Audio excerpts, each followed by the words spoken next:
আচ্ছা কনসে আল্লাহ বড় না মানুষ বড়? ধরো গাদা, তুই কার হাতে কার জোড়া দেশ? কুড়ায় আল্লাহ আর কুড়ায় মানুষ। যেটা কবার কইছে ওইটা কন। আল্লাহ বড় না মানুষ বড়? আল্লাহই তো বড়। আল্লাহ বড়, তাহলে আল্লাহর কথা না হইনা মানুষের কথা শুনেন কে? তুই কি কইতাছস? কি এর আল্লাহর কথা মানে না মানুষের কথা মানে? হ্যাঁ, কি আর মানুষের কথা শুনেন তাই না?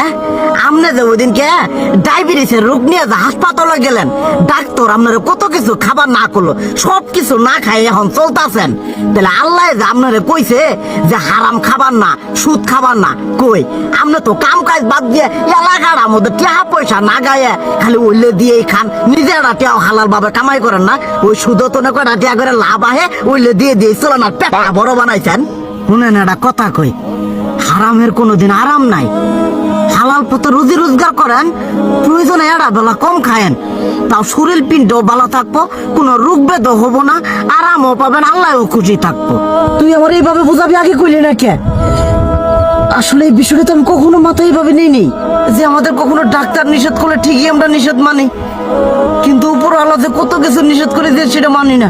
আর এই যে হারাম পথে টিয়া পয়সা কামাই করতেছেন, শরীরের মধ্যে দুনিয়া রোগ ব্যাত হয়েছে, দেখা যাইতেছে যা টিয়া হারাম পথে কামাই করতেছেন তার তো বেশি টিয়া মনে করেন জ্বলেই যাইতেছে গা বেশি।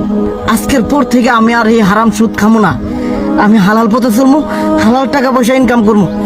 এতে করে যদি একবেলা কমও খাইতে হয় তবুও খামো, তবু আমি আর এই হারাম পথে চলবো না। আচ্ছা ঠিক আছে।